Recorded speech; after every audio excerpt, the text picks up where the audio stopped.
Hey guys, this is Miss Stoll here to read you the next chapter, which is chapter 10 of The Bad Beginning.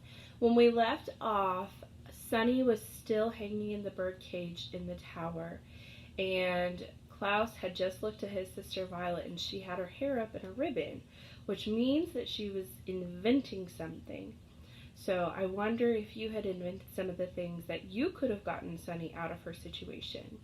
Here is our picture for chapter 10, which might help you in deciding what Violet created. Here we go. Chapter 10. That night, Klaus was the Baudelaire orphan sleeping fitfully in the bed, and Violet was the Baudelaire orphan staying up, working by the light of the moon. All day the two siblings had wandered around the house, doing the assigned chores and scarcely speaking to each other. Klaus was too tired and despondent to speak, and Violet was holed up in the inventing area of her mind, too busy planning to talk. When night approached, Violet gathered up the curtains that had been Sunny's bed and brought them to the door to the tower stairs, where the enormous assistant of Count Olaf's, the one who looked like neither a man nor a woman, was standing guard. Violet asked whether she could bring the blankets to her sister to make her more comfortable during the night.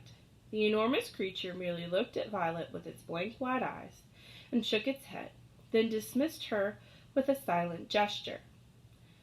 Violet knew, of course, that Sunny was too terrified to be comforted by a handful of draperies, but she hoped that she would be allowed a few moments to hold her and tell her that everything would turn out all right.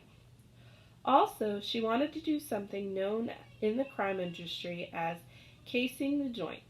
Casing the joint means observing a particular location in order to formulate a plan. For instance, if you are a bank robber, although I hope you aren't, you might go to the bank a few days before you plan to rob it, perhaps wearing a disguise.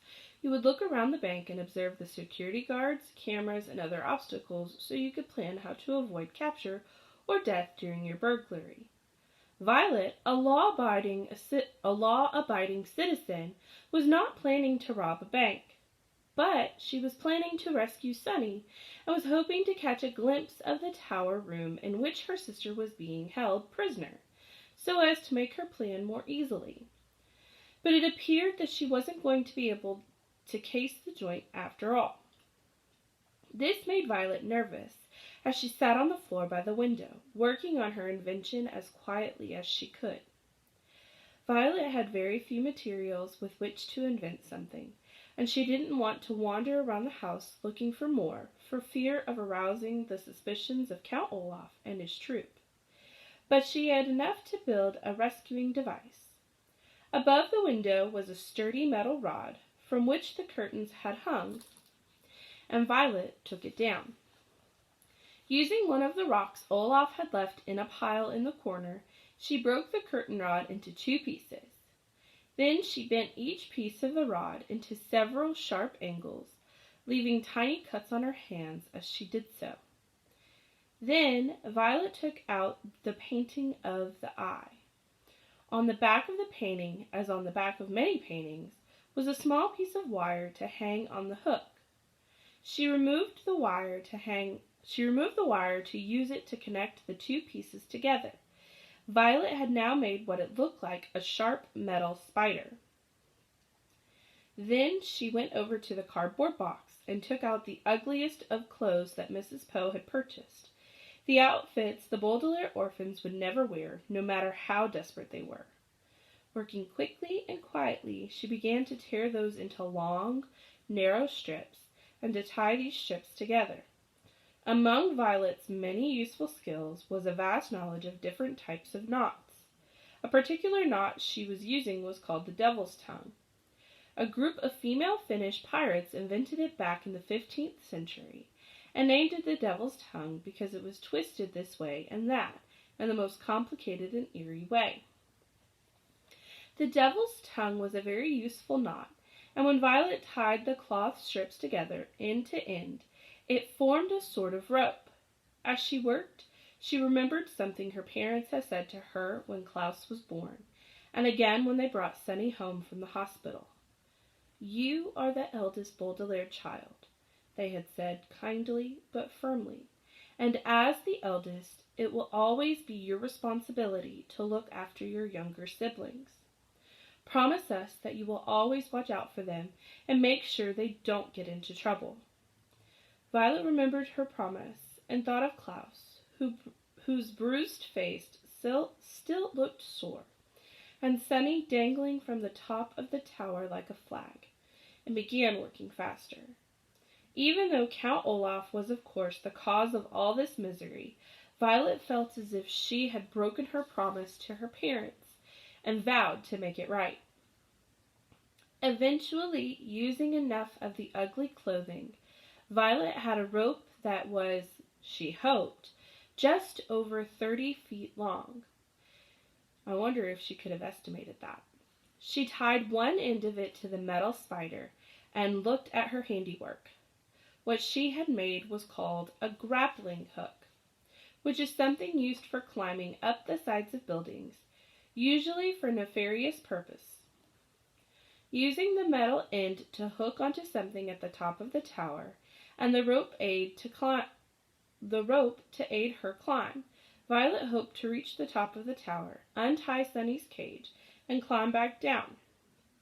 This was, of course, a very risky plan, both because it was dangerous and because she had made the grappling hook herself instead of purchasing it at a store that sold such things. But a grappling hook was all Violet could think of to make without a proper inventing laboratory, and time was running short. She hadn't told Klaus about her plan, because she didn't want to give him false hope. So without waking him, she gathered up her grappling hook and tiptoed out of the room. Make a prediction. Do you think that she's going to be able to rescue Sunny? Or do you think that she's going to get caught by Count Olaf or one of his troop? I don't know. Let's find out. Once outside, Violet realized her plan was even more difficult than she had thought. The night was quiet, which would mean she would have to make practically no noise at all. The night also had a slight breeze, and when she pictured herself swinging in the breeze, clinging to a rope made of ugly clothing, she almost gave up entirely. And the night was dark, so it was hard to see where she could toss the grappling hook and have the metal arms hook onto something. But, standing there shivering in her nightgown, Violet knew she had to try. Using her right hand, she threw the grappling hook as high and as hard as she could and waited to see if it would catch onto something. Clang! The hook made a loud noise as it hit the tower, but it didn't stick to anything and came crashing back down. Her heart pounding, Violet stood stock still, wondering if Count Olaf or one of his accomplices would come and investigate. But nobody arrived after a few moments, and Violet, swinging the hook over her head like a lasso, tried again. Clang! Clang! The grappling hook hit the tower twice as it bounced back down to the ground. Violet waited again, listening for footsteps, but all she heard was her own terrified pulse. She decided to try one more time. Do you think that she's going to make the hook stick? Clang! The grappling hook hit the tower and fell down again, hitting Violet hard in the shoulder. One of the arms tore her nightgown and cut through her skin. Biting down on her hand to keep from crying out in pain, Violet felt the place in her shoulder where she had been struck, and it was wet with blood. Her arm throbbed in pain. At this point in the proceedings, if I were Violet, I would have given up. But just as she was about to turn around and go inside the house, she pictured how scared Sunny must be, and ignoring the pain in her shoulder, Violet used her right hand to throw the hook again. Clang! The usual clang sound stopped halfway through. and Violet saw in the dim light of the moon that the hook wasn't falling. Nervously, she gave the rope a good yank, and it stayed put. The grappling hook had worked. Her feet touching the side of the stone tower, and her hands grasping the rope, Violet closed her eyes and began to climb. Never daring to look around, she pulled herself up the tower, hand over hand, all the time keeping in mind her promise to her parents, and the horrible things Count Olaf would do if his villainous plan worked. The evening wind blew harder and harder as she climbed higher and higher, and several times Violet had to stop climbing as the rope moved in the wind. She was certain that at any moment the cloth would tear, or the hook would slip, and Violet would be sent tumbling to her death. But thanks to her adroit inventing skills, the word adroit means skillful, everything worked the way it was supposed to work. And suddenly Violet found herself feeling a piece of metal inside of a cloth rope.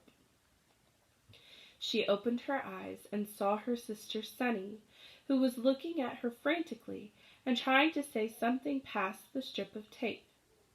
Violet had arrived at the top of the tower, right at the window where Sunny was tied.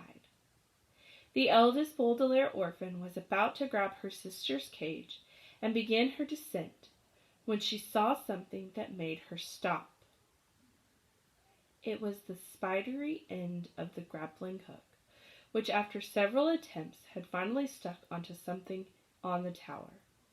Violet had guessed during her climb that it had found some notch in the stone or part of the window, or perhaps a piece of furniture inside the tower room, and stuck there.